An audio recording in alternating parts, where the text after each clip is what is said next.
nous avons la certitude que dans 20 ans, 30 ans, 40 ans, au plus, qu'est-ce 40 ans dans la vie des peuples, quand le monde compte des milliards d'années d'existence, nous aurons des hommes capables de transformer nos matières. Bonjour, bonjour chers internautes, bonjour à vous chers amis TEFA. Alors nous allons reprendre nos différentes rubriques de TEFA, notamment des voix de vérité, et nous allons poursuivre également avec les autres rubriques que vous avez l'habitude de voir. Alors commençons déjà aujourd'hui avec un thème important dans la rubrique des voix de vérité, qui est la transformation de nos matières premières et de nos minerais. Je répète, la transformation locale de nos matières premières et de nos minerais.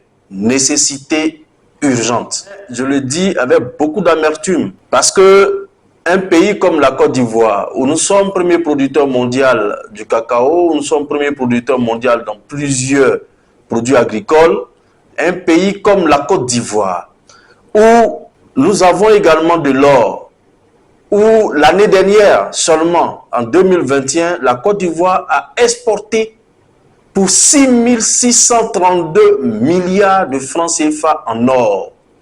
Je me répète, 6 632 milliards de francs CFA seulement en or. Mais ce pays, la Côte d'Ivoire, avec cette exportation de 6 632 milliards en or, n'arrive pas à boucler son budget toute seule. Nous sommes bien obligés d'aller nous endetter pour compléter notre budget. Alors, nous allons faire la petite analyse pour que vous compreniez très clairement pourquoi chez nous au TEFA, nous annonçons tous les jours la transformation locale et nous annonçons tous les jours la valorisation locale de nos matières premières. Prenons nos minéraux, l'or en espèces. Ben, ceux qui transforment l'or de la Côte d'Ivoire ne le font pas en Côte d'Ivoire. Alors, donc, quand nous exportons de l'or sur les 6 632 milliards de francs CFA, la Côte d'Ivoire n'a obtenu que 450 milliards. C'est-à-dire, on n'a même pas 10%. L'État ivoirien n'a même pas 10% de ce or-là. Quand dernièrement, une autre entreprise anglaise annonce qu'elle a découvert une réserve d'or de près de 85 tonnes, j'ai peur pour l'avenir. Parce que je sais que ces 85 tonnes-là ne profiteront donc pas aux Ivoiriens. Voilà des réalités.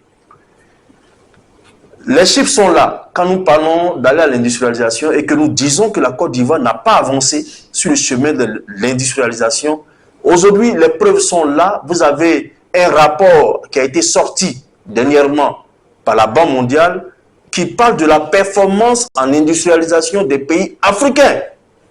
Et dans ce classement-là, la Côte d'Ivoire ne figure même pas parmi les 10 premiers. Le Sénégal est 7e dans ce classement-là.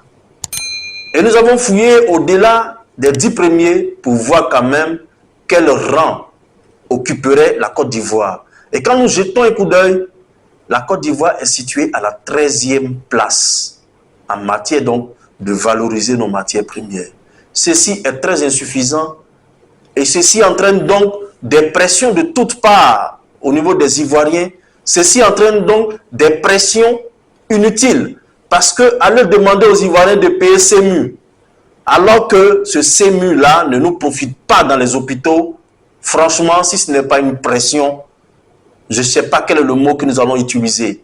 Alors, demander à la fiscalité d'augmenter le taux de pression cette année, l'année à venir, 2023, sera plus difficile, chers amis. La fiscalité sera obligée, les fiscs seront obligés donc d'aller à la recherche d'à peu près 9,8% de leur performance de cette année. C'est-à-dire, ils doivent augmenter donc les recettes fiscales au-delà jusqu'à 9,8 points.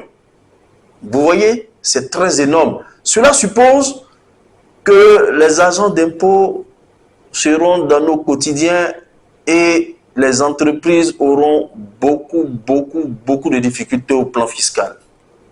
Et ça, comme tout le monde le sait, la vie qui flambe, parce que si vous n'avez pas suffisamment d'argent et que vous êtes obligé de vous endetter, vous êtes forcément obligé donc de vous endetter pour réaliser les petits projets et autres.